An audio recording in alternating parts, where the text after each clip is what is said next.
ಯಾವುದು? ನೀನಿರೋ ಪ್ಲೇಸ್ಗೆ, ನೀನಿರುವಂತ ಪೊಸಿಷನ್ಗೆ, ನೀನಿರುವಂತ ಕೆಲಸ, ನೀನು ಓದ್ತಾ ಇರುವಂತ ಶಾಲೆಗೆ ನಿನ್ಗೆ ಏನಿರ್ಬೇಕು? Pride. First of all pride ಇರಬೇಕು. Okay? Yes ma'am. Fine. So ಈಗ ಗ್ರಾಟಿಟ್ಯೂಡ್ ಅಂದ್ರೆ ಏನು?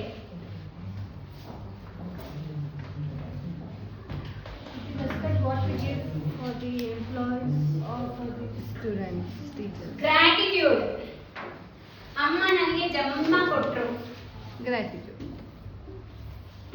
ಅವರ ಒಂದು ಸಮಯಕ್ಕೆ ಸಹಾಯ ಮಾಡೋದು ಗ್ರಾಟಿಟ್ಯೂಡ್. ಅವ್ರ ಕೊನೆಗಾಲದಲ್ಲಿ ನಾವು ಅವರಿಗೆ ಹೆಲ್ಪ್ ಮಾಡೋದು ನಮ್ದೇನು? Gratitude. ಗ್ರಾಟಿಟ್ಯೂಡ್.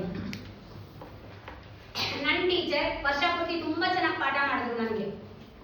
ರಿಸಲ್ಟ್ ದಿವಸ ಒಳ್ಳೆ ಪರ್ಸೆಂಟೇಜ್ ಕೊಟ್ರೆ ನಿಮ್ ಟೀಚರ್ಸ್ಗೆ ನೀವು ಕೊಡೋದೇನು? Gratitude. ಏನ್ ಕೊಡ್ತೀರಾ ಅವರಿಗೆ? Gratitude. ಕೃತಜ್ಞತೆ. ಕನ್ನಡದಲ್ಲಿ ನಿಮಗೆ ಕನ್ನಡ ಬರೆಯಕ ಕೃತಜ್ಞತೆ. ಏನಿದು? ಗ್ರಾಟಿಟ್ಯೂಡ್. ಏನದು? ಕೃತಜ್ಞತೆ. ಓಕೆ. ಸೊ ಈ ಕೃತಜ್ಞತೆನ ಯಾವ ರೀತಿ ತೋರಿಸ್ಬೇಕು? ಈಗ ಸ್ಕೂಲ್ ಕಾನ್ಸೆಪ್ಟ್ ತಗೊಳ್ಳೋಣ. ಇವಾಗ ಆಶ್ರಯ ಎಜುಕೇಶನಲ್ ಟ್ರಸ್ಟ್ ಇದೆ. ಯಾವುದು? AET. ಈ ಸ್ಕೂಲಿಗೆ ಮ್ಯಾನೇಜ್ಮೆಂಟ್ ಭಗವಂತ ಇದನ್ನ ಮಾಡೋದಕ್ಕೆ ನನಗೊಂದು ಅವಕಾಶ ಕೊಟ್ಟಿದ್ದಾನೆ. ಸೊ ಇದು ಮಾಡೋದಕ್ಕೆ ನಾನು ಶ್ರಮ ಪಟ್ಟಿದ್ದೀನಿ.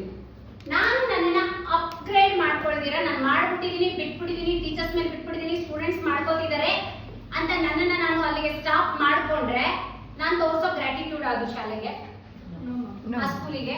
No ma'am. ನಾನು ತೋರಿಸ್ತಿಲ್ಲ ಗ್ರಾಟಿಟ್ಯೂಡ್ ಪ್ರಾಪರ್ ಆಗಿ ಅಂದ್ರೆ ಅದೇನಾಗುತ್ತೆ? ಡೌನ್ ಫಾಲ್, ಕೆಳಗಡೆ ಬೀಳ್ತಾ ಹೋಗುತ್ತೆ. ನಿಮ್ಗೆ ಹೆಂಗೆ ಪೋರ್ಷನ್ಸ್ ಕಂಪ್ಲೀಟ್ ಆಗಲ್ವೋ ಆ ತರ ಕೆಳಗಡೆ ಬೀಳ್ತಾ ಹೋಗುತ್ತೆ ಅಲ್ವಾ? ಸೊ ಅದೇ ತರ ಮ್ಯಾನೇಜ್ಮೆಂಟ್ ಕೂಡ always being back bone of the teachers, students, parents ಆಗಿ ಇಟ್ಟು ಈ ಮೂರು ಟೀಮ್ ಅನ್ನ ಮುಂದೆ ತಗೊಂಡೋಗ್ಬೇಕಾಗಿರೋದು ಮ್ಯಾನೇಜ್ಮೆಂಟ್ ಕೆಲಸ. ಇದನ್ನ ಮ್ಯಾನೇಜ್ಮೆಂಟ್ ಮಾಡಲಿಲ್ಲ ಅಂತ ಹೇಳಿದ್ರೆ ಮ್ಯಾನೇಜ್ಮೆಂಟ್ಗೆ ಕೃತಜ್ಞತೆ ಇಲ್ಲ ಅಂತ. ಈಗ ಒಂದು ಟೀಚರ್ ನನಗೆ ವರ್ಷ ಪೂರ್ತಿ ತುಂಬಾ ಹೆಲ್ಪ್ ಮಾಡಿದ್ದಾರೆ, ಅವರಿಗೆ ನಾನು ರೆಕಗ್ನೈಸ್ ಮಾಡಿ ರೆಸ್ಪೆಕ್ಟ್ ಮಾಡಲಿಲ್ಲ ಅಂತ ಹೇಳಿದ್ರೆ ಅದು ನನಗೆ ಕೃತಜ್ಞತೆ ಇಲ್ಲ. ಅರ್ಥ ಆಯ್ತಾ?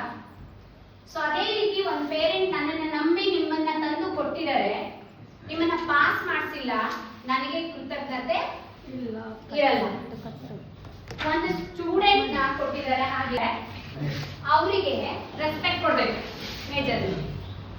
ಸೊ ಅದ್ರ ಜೊತೆಗೆ ಏನು ಅಂತ ಹೇಳಿದ್ರೆ ಅವರಿಗೆ ಬೇಕಾದಂತ ನೀಡ್ಸ್ ನಾವು ಫುಲ್ಫಿಲ್ ಮಾಡಬೇಕು. ನಾವ್ ಯಾವಾಗ ಅವ್ರಿಗೆ ನೀಡ್ಸ್ ನ ಫುಲ್ಫಿಲ್ ಮಾಡ್ತೀವಿ ಅವ್ರು ನಮಗೆ ಏನ್ ಕೊಡ್ತಾರೆ? ರಿಸಲ್ಟ್ ಕೊಡ್ತಾರೆ. ಸೊ ಅದನ್ನ ಕೊಡ್ಲಿಲ್ಲ ಅಂತ ಹೇಳಿದ್ರೆ ಅವಾಗ ಏನಿಲ್ಲ ಅಂತ ಅರ್ಥ? ಮ್ಯಾನೇಜ್ಮೆಂಟ್ಗೆ ಗ್ರಾಟಿಟ್ಯೂಡ್ ಇಲ್ಲ. ಸೊ ಈಗ ನಿನ್ನನ್ನ ನನ್ನ ಸ್ಕೂಲ್ಗೆ ಅಡ್ಮಿಷನ್ ಮಾಡ್ಕೊಂಡಿದೀವಿ, ಪಾಠ ಮಾಡ್ಸಿದೀವಿ, ಟೀಚರ್ಸ್ ಒಳ್ಳೆ ಟೀಚರ್ಸ್ ಇಟ್ಕೊಂಡು ಪಾಠ ಮಾಡ್ಸಿದೀವಿ, ಪೋರ್ಷನ್ಸ್ ಕಂಪ್ಲೀಟ್ ಮಾಡ್ಸಿದೀನಿ, ಕೂರಿಸ್ಕೊಂಡು ಓದಿಸಿದೀನಿ. ನೀನ್ ಪಾಸ್ ಆಗಿ ಒಳ್ಳೆ ರಿಸಲ್ಟ್ ಕೊಟ್ಟಿಲ್ಲ ಅಂದ್ರೆ ನಿನ್ಗೇನಿಲ್ಲ? ಕೃತಜ್ಞತೆ ಇಲ್ಲ. ಕೃತಜ್ಞತೆ ಇಲ್ಲ. These are all called echo cycle. It's a echo cycle. ಒಂದು ಪೇರೆಂಟ್ಗೆ ನಾನು ಒಳ್ಳೆ ಇಲ್ಲಿ ಸ್ಕೂಲಲ್ಲಿ ಮಗುಗೆ ಹೇರ್ ಕಟ್ ಮಾಡ್ಕೋ, ಆನ್ ಟೈಮ್ ಬಾ, ಕರೆಕ್ಟ್ ಆಗೋದು, ಇದು ಕಂಪ್ಲೀಟ್ ಮಾಡು, ಸ್ಟ್ರಿಕ್ಟ್ ಮಾಡ್ತೀವಿ. ಅವ್ರ ಪೇರೆಂಟ್ಸ್ಗೆ ತನ್ನ ಮಗುಗೆ ಒಳ್ಳೆದನ್ನ ಕಲಿಸ್ತಾ ಇದೀನಿ ಅಂದ್ರೆ ಆ ಟೀಚರ್ ಮೇಲೆ ಆ ಪೇರೆಂಟ್ ಏನಿರ್ಬೇಕು? Gratitude. ಅದಿಲ್ಲ ಅಂದ್ರೆ ಏನ್ ಆಡೋದು ಮಗು? ಸೊ ಆಸ್ ಎ ಪೇರೆಂಟ್ಗೂ ಕೂಡ ಏನಿರ್ಬೇಕು? Gratitude. ಮಗು ಮೇಲೆ ಗ್ರಾಟಿಟ್ಯೂಡ್ ಇರಬೇಕು, ಪೇರೆಂಟ್ಸ್ ಮೇಲೆ. ಆ ಮಗುನ ಸಾಕೋದಕ್ಕೆ ಗ್ರಾಟಿಟ್ಯೂಡ್ ಇರಬೇಕು. ಅವ್ರ ಮೇಲೆ ಹುಟ್ಟಿದೆ, ಆ ಮಗುಗೆ ಸರಿಯಾದನ್ನ ಕೊಡೋ ಅಂತದ್ದು ಕೂಡ ಗ್ರಾಟಿಟ್ಯೂಡ್ ಅವ್ರಿಗೆ. ಸೊಸೈಟಿಲಿ ಒಳ್ಳೆ ಮಗು ಆಗಿ ನಿರ್ಮಾಣ ಮಾಡೋದಕ್ಕೆ ಕೊಡಬೇಕು, ಅದು ಅವರ ಒಂದು ಕೆಲಸ. ಫಸ್ಟ್ ಆಫ್ ಆಲ್ ಟೈಮ್ ಕೊಡಲ್ಲ. ಟೈಮ್ ಇಲ್ಲ ಮ್ಯಾಮ್, ನೋಡಿಲ್ಲ ಮ್ಯಾಮ್, ಬೆಳಗ್ಗೆ ನಾನು ಬೇಗ ಅಡುಗೆ ಮಾಡಿಲ್ಲ ಮ್ಯಾಮ್, ಅದಕ್ಕೆ ನನ್ನ ಮಗ late, sorry. Why you are asking sorry? ನೀವು ನಿಮ್ಮ ಮಗನಿಗೆ ಒಳ್ಳೇದು ಮಾಡ್ತಿಲ್ಲ, then why you are asking sorry for me? ನೀವು ನಿಮ್ಮ ಮಗನ ಕೆಟ್ಟದಾರಿಗೆ ತಗೊಂಡು ಹೋಗ್ತಿದ್ದೀರಾ. Teachers on time lesson complete ಮಾಡ್ತಿಲ್ಲ, ಅವರೇ ಇದನ್ನ ಕಂಪ್ಲೀಟ್ ಮಾಡ್ತಿಲ್ಲ, ಕ್ವಶನ್ಸ್ ಕಂಪ್ಲೀಟ್ ಮಾಡಿಲ್ಲ, ಮಗುಗೆ ಅರ್ಥ ಆಗೋ ತರ ಪಾಠ ಮಾಡಿಲ್ಲ, ಮೋಟಿವೇಟ್ ಮಾಡಿಲ್ಲ, ಏನು ಮಾಡಿಲ್ಲ. ಏನಾದ್ರೂ ಕ್ವಶನ್ ಕೇಳಿದ ತಕ್ಷಣ ನಿನ್ಗೇನು ಬರಲ್ಲ, ಕೂತ್ಕೋ, ನಿನ್ ದಡ್ಡ, ನೀನ್ ಎಷ್ಟೋದ್ರು ನಿನ್ಗೇನು ಬರಲ್ಲ, ಕೂತ್ಕೋ, ಏನ್ ಮಾಡ್ತಾ ಇದೀಯ ನೀನು, ಕೂತ್ಕೋ, ಯಾವಾಗೂ ಆಟ ಆಡ್ಕೊಂಡೇ ಇರ್ತೀಯ, ಯಾವಾಗೂ ತಿಂತಾನೆ ಇರ್ತೀಯ, ಯಾವಾಗೂ ಫೀಲ್ಡ್ ಅಲ್ಲಿ ಎಗರ್ತಾನೆ ಇರ್ತೀಯ. Negative approach. ನಿನಗೇನು ಬರಲ್ಲ, ನಿನಗೇನು ಬರಲ್ಲ ಅಂತ ಹೇಳಿದಾಗ ಆ ಟೀಚರ್ಸ್ಗೆ ಆ ಮಗು ಮೇಲೆ ರೆಸ್ಪೆಕ್ಟ್ ಇದೆಯಾ? No ma'am. ಆ ತಂದೆ ತಾಯಿ ಈ ಟೀಚರ್ಸ್ ಅನ್ನ ನಂಬಿರ್ತಾರೆ ಮ್ಯಾನೇಜ್ಮೆಂಟ್ ಗಿಂತ ಹೆಚ್ಚಾಗಿ. ನೀವೇ ಆ ಮಗುನ ಡಿಗ್ರೇಡ್ ಮಾಡಿ ಅದಕ್ಕೇನು ಬರಲ್ಲ, ಮಾಡಲ್ಲ, ಮಟ್ಟಲ್ಲ ಅಂತ ಹೇಳ್ಬಿಟ್ರೆ ಅದು ಆ ಟೀಚರ್ಸ್ ಗ್ರಾಟಿಟ್ಯೂಡಾ? No, ma'am. ನಂಬಿಕೆ ಗ್ರಾಟಿಟ್ಯೂಡಾ? No ma'am. ಸೊ ಇಲ್ಲಿ ಟೈಮ್ ಬಿ ಸ್ಟೂಡೆಂಟ್ ಗೆ ಗ್ರಾಟಿಟ್ಯೂಡ್, ಇವರಿಗೆ ಗ್ರಾಟಿಟ್ಯೂಡ್, ಪೇರೆಂಟ್ಸ್ ಟೀಚರ್ ಗೆ ಗ್ರಾಟಿಟ್ಯೂಡ್, ಹಾಗೆ ಸ್ಟೂಡೆಂಟ್ ಗೆ ಗ್ರಾಟಿಟ್ಯೂಡ್. ಸ್ಟೂಡೆಂಟ್ಸ್ ಟೀಚರ್ಸ್ ಗೆ ಅವ್ರ ಆನ್ ಟೈಮ್ ಪಾಠ ಮಾಡಿದ್ದಾರೆ, ನೀವು ಕೇಳಿದಾಗೆಲ್ಲ ಹೇಳ್ಕೊಟ್ಟಿದ್ದಾರೆ. ಒಂದ್ ಅಕ್ಷರಂ ಕಲಿಸಿದಾತಂ ಗುರು ಅಂತ ಹೇಳ್ತೀನಿ. ಇಲ್ಲಿರೋ ನೀವು ಪ್ರತಿಯೊಬ್ರು ನನಗೆ ಗುರು. ಯಾಕೆ? ಸರ್ ಏನೋ ಒಂದು ಹೇಳ್ತಾರೆ, ಮ್ಯಾಮ್ ಬೇಗ ಬನ್ನಿ ಮ್ಯಾಮ್, ಬೆಳಗ್ಗೆ ಎದ್ದು ನೀವು. ಅವ್ರು ನನ್ಗೆ ಏನ್ ಹೇಳಿದ್ರು, ಟೈಮ್ ಬಗ್ಗೆ ಹೇಳಿದ್ರು, ಅವ್ರು ನನ್ ಗುರು. ಅಮಿಕಾ ಮ್ಯಾಮ್ ಹೇಳ್ತಾರೆ, ಮ್ಯಾಮ್ ಕ್ವಶನ್ ಪೇಪರ್ಸ್ ಕೊಡೋದಕ್ಕೆ ಸ್ವಲ್ಪ ಬೇಗ ಟೈಮ್ ಹೇಳಿ ಮ್ಯಾಮ್, ಅದು ಕೂಡ ಅವ್ರು ನನಗೆ ಕಲಿಸಿದ್ದು ಗುರು. ಸುರೇಖಾ ಹೇಳ್ತಾರೆ, ಮ್ಯಾಮ್ ಬನ್ನಿ ಟೀಚ್ ಮಾಡಿ ನಮ್ಗೆ, ನಾನು ಟೀಚ್ ಮಾಡಕ್ ಸ್ಟಾರ್ಟ್ ಮಾಡ್ತೀನಿ, ಹೊಸ ಟಾಪಿಕ್ ನ ಕಲ್ತ್ಕೊಂಡ್ ಬರ್ತೀನಿ. ಅವಳು ನಂಗೆ ಅಪ್ರೋಚ್ ಮಾಡಿದಕ್ಕೆ ನಾನು ಅದನ್ನ ಕಲ್ತ್ಕೊಂಡ್ ಟೀಚ್ ಮಾಡ್ತಾ ಇದ್ದೀನಿ. I have to show gratitude for ಹರ್.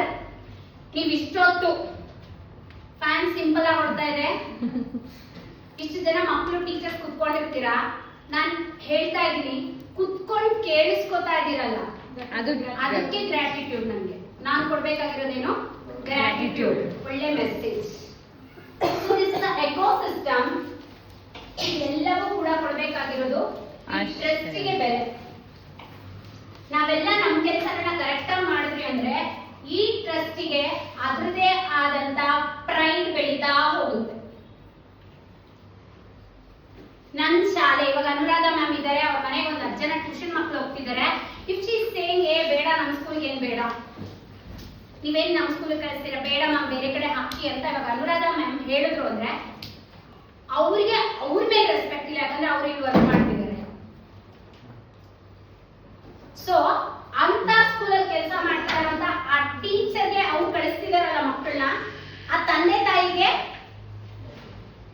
ಬುದ್ಧಿ ಇಲ್ಲ ಅಂತ ಹೇಳ್ತೀವಿ. ಆ ಟೀಚರ್ ಫಸ್ಟ್ ಆಫ್ ಆಲ್ ಅವ್ರು ನಮ್ಮ ಸ್ಕೂಲೇ ಸರಿ ಇಲ್ಲ, ನಾನು ವರ್ಕ್ ಮಾಡ್ತಾ ಇರೋ ಸ್ಕೂಲ್ ಅಂದಾಗ ಅವ್ರು ಸರಿ ಇಲ್ಲ. ಆ ಸರಿ ಇದ್ದಂತ ಟೀಚರ್ ಹತ್ರ ಟ್ಯೂಷನ್ ಕಳಿಸ್ತಿದಾರಲ್ಲ ಅವ್ರು ಸರಿ. ಕರೆಕ್ಟಾ? ಸೊ ಫಸ್ಟ್ ಆಫ್ ಆಲ್ ನಾವಿರುವಂತ ಪ್ಲೇಸ್ಗೆ, ನಾವು ಮಾಡ್ತಾ ಇರುವಂತ ಕೆಲಸಕ್ಕೆ, ನಮ್ಮ ಸುತ್ತು ಇರುವಂತ ಟೀಚರ್ಸ್ಗೆ, ನಮ್ಮ ಹಿಂದೆ ಮುಂದೆ ಇರುವಂತ ಮಕ್ಕಳಿಗೆ ನಾವು ರೆಸ್ಪೆಕ್ಟ್ ಕೊಡ್ಲಿಲ್ಲ, ಇಲ್ಲ ಅವ್ರನ್ನ ಸರಿ ಇಲ್ಲ ಅಂತ ಬೆಟ್ ಮಾಡಿ ನಾವು ತೋರಿಸ್ತಿದೀವಿ ಅಂದ್ರೆ ಏನ್ ತೋರಿಸುತ್ತೆ ಅಂತ ಅವತ್ತು ನಾನು ಇದ್ರ ಬಗ್ಗೆ ಚೆನ್ನಾಗಿ ಎಕ್ಸ್ಪ್ಲೇನ್ ಮಾಡಿ. ನೀನ್ ಸರಿ ಇಲ್ಲ ಅಂತ ನಾನು ಹೇಳ್ತಿದ್ದೀನಿ ಅಂದ್ರೆ ನಿನ್ಗೆ ಒಂದು ಬೆಳ್ಳು, ನೀನ್ ಸರಿ ಇಲ್ಲ 3 ಬೆಳ್ಳು ಅಂತ ನನಗೆ ಭಗವಂತ ಮೇಲೆ ನೀನ್ ಸರಿನಾ ನಾನ್ ಸರಿನಾ ಅಂತ ನೋಡಕ್ ಮೇಲೆ. ಇದು ಅವತ್ತು ಈ ಕೈ ಬಗ್ಗೆ ತುಂಬಾ ಚೆನ್ನಾಗಿ ಹೇಳ್ಕೊಡ್ತೇನೆ ನಾನು ನಿಮ್ಗೆ, right? Yes ma'am. So pride develop ಆಗ್ಬೇಕು ಶಾಲೆಗೆ ಅಂದ್ರೆ ನಾವೆಲ್ಲರೂ ಏನ್ ಮಾಡ್ಬೇಕು? Team work. Teachers, parents, students, management, ನಾವೆಲ್ಲ ಹೇಗಿರ್ಬೇಕು? Team work, one team. ಇದರಲ್ಲಿ ಒಂದು ಕಿತ್ತೋದ್ರೂ ಕಿತ್ತೋಗುತ್ತೆ. ಟ್ರೈನ್ ಅಲ್ಲಿ ಹಿಂಗ್ ಜಾಯಿಂಟ್ ಹಾಕಿರ್ತಾರೆ, ಎಲ್ಲಾ ಕಡೆ ಸುಮ್ಮನೆ ಒಂದು ಕೊಕ್ಕಿ ಹಾಕಿರ್ತಾರೆ, ಆ ಕೊಕ್ಕಿ ಕಿತ್ತೋದ್ರೆ ಹಿಂದೆ ಇರೋ ಅಷ್ಟು ಕಿತ್ತೋಗ್ತದೆ. ಅರ್ಥ ಆಯ್ತಾ? ಸೊ ಹಂಗಾಗಿ ನಾವೆಲ್ಲಾನು ಒಂದೊಂದು ಹೋಗಿ, ಪೇರೆಂಟ್ಸ್ ಒಂದರಲ್ಲಿ, ಟೀಚರ್ಸ್ ಒಂದರಲ್ಲಿ, ಮಕ್ಕಳು ಒಂದರಲ್ಲಿ, ಮ್ಯಾನೇಜ್ಮೆಂಟ್ ಒಂದರಲ್ಲಿ ಹೋಗ್ತಾ ಇದೀವಿ. ಬಟ್ ಫೈನಲ್ ಡೆಸ್ಟಿನೇಷನ್ ಕೊಡ್ಬೇಕಾಗಿರುವಂತ ರೆಸ್ಪೆಕ್ಟ್ ನಾವು KET. ಇದು ಮೇ ಬಿ ಸ್ವಲ್ಪ ಕೊಟ್ಟಿರ್ಬೋದು ನಮ್ಗೆ, ಯಾಕೆಂದ್ರೆ ನಾವ್ ಅದಕ್ಕೆ ಸ್ವಲ್ಪ ಕೊಡ್ತಾ ಇದೀವಿ. ಹಿಂಗ್ ಕೊಡಿದ್ರೆ ತಾನೇ ಸೌಂಡ್ ಬರುತ್ತೆ, ಹಿಂಗ್ ಅಂತಿದ್ರೆ ಎಲ್ಲ ಆಗುತ್ತೆ. ಸೊ ಆಶ್ರಯಗೆ ನಾವು ಕರೆಕ್ಟ್ ಆಗಿ ವರ್ಕ್ ಮಾಡಿದ್ರೆ ಆಶ್ರಯ ನಮಗ್ ಸರಿಯಾಗಿ ಕೊಡುತ್ತೆ. ನಾವು ಅದಕ್ಕೆ ಚೆನ್ನಾಗಿ ಕ್ವಾಲಿಟಿ ಕೊಟ್ರೆ ಅಲ್ಲಿ ಎಲ್ಲ ಡೆವಲಪ್ ಆಗುತ್ತೆ, ನಮಗ್ ಬೇಕಾಗಿರೋಷ್ಟು ನಮಗ್ ಸಿಗುತ್ತೆ. ಇಷ್ಟೇ. This is a team work for everyone. ಇದ್ರ ಮಧ್ಯದಲ್ಲಿ ಯಾರು ಕೂಡ ಈ ಒಂದು ಪ್ಲೇಸ್ ಅಲ್ಲಿ ಹ್ಯಾಪಿನೆಸ್ ನ ಲೂಸ್ ಮಾಡ್ಕೋಬೇಡಿ. ಸ್ಕಿಲ್ಸ್ ಅಪ್ಗ್ರೇಡ್ ಮಾಡ್ಕೊಳ್ಳೋಕೆ ಬೇರೆ ಒಂದು ಫ್ರೆಂಡ್ಸ್ ಹೇಳ್ಕೊಡ್ತಿದ್ದಾರೆ ಅಂದ್ರೆ ಅವ್ರ ಜೊತೆ ಕುತ್ಕೊಂಡು ಅವ್ರು ದೊಡ್ಡವರೋ ಚಿಕ್ಕವರೋ, ಅವ್ರ ಎಜುಕೇಶನ್ ಅಲ್ಲಿ ಚಿಕ್ಕವರೋ ದೊಡ್ಡವರೋ ಗೊತ್ತಿಲ್ಲ, ಸಿಟ್ ಅಂಡ್ ಲರ್ನ್ ಹೊಸ ವಿಷಯ. ಯಾರೋ ಒಂದು ಒಳ್ಳೇದು ಹೇಳ್ಕೊಡ್ತಿದ್ದಾರೆ, ನಿಮ್ ಟೀಚರ್ಸ್ ಏನೋ ಹೇಳ್ತಿದ್ದಾರೆ, ಒಳ್ಳೇದಾಗಿದ್ರೆ ಅವಳೇ ನನ್ಗೆ ಹೇಳೋದು ಅಂತ ಅನ್ಬೇಡಿ. ಅವ್ರು ಹೇಳಿದ್ರೆ ರಿಸೀವ್ ಮಾಡ್ಕೊಳ್ಳಿ. ಒಂದ್ ಮಗು ನನ್ಗೇನೋ ಹೇಳ್ತಿದೆ, ರಿಸೀವ್ ಮಾಡ್ಕೊಳ್ಳಿ ಎಲ್ಲದನ್ನು. ಸೊ ರಿಸೀವ್ ಮಾಡಿ ಈ ಮಗು ನಾನು ಹೆಂಗ್ ಉತ್ತರ ಕೊಡ್ಬೇಕು ಅಂತ ಯೋಚನೆ ಮಾಡಿ ಉತ್ತರ ಕೊಡು. ಈ ಪೇರೆಂಟ್ಗೆ ಯೋಚನೆ ಮಾಡಿ ಉತ್ತರ ಕೊಡು, ಮ್ಯಾನೇಜ್ಮೆಂಟ್ಗೆ ಯೋಚನೆ ಮಾಡಿ ಉತ್ತರ ಕೊಡು. ಟೋಟಲ್ ಆಗಿ ನಾವೆಲ್ಲಾನು ಫಸ್ಟ್ ರಿಸೀವ್ ಮಾಡ್ಕೊಬೇಕು, ಆ ನಂತರ ಯೋಚನೆ ಮಾಡಿ ಇದಕ್ಕೆ ಹೆಂಗ್ ಕೊಟ್ರೆ ಸರಿ ಹೋಗುತ್ತೆ ಅಂತ ಕೊಡ್ಬೇಕು. ಸೊ ಎಲ್ಲಾರು ಟೀಮ್ ವರ್ಕ್ ಮಾಡೋಣ. Yes, ma'am. ಸೊ ಈ ವರ್ಷ ಕೋಣನಕುಂಟೆ ಕ್ಲಸ್ಟರ್ ಅಲ್ಲಿ ಹೈಯೆಸ್ಟ್ ರಿಸಲ್ಟ್ ತರೋಣ. Yes, ma'am. ತರೋಣ. Yes, ma'am. ಓಕೆ, ರೆಡಿನಾ? Yes, ma'am. Are you ready?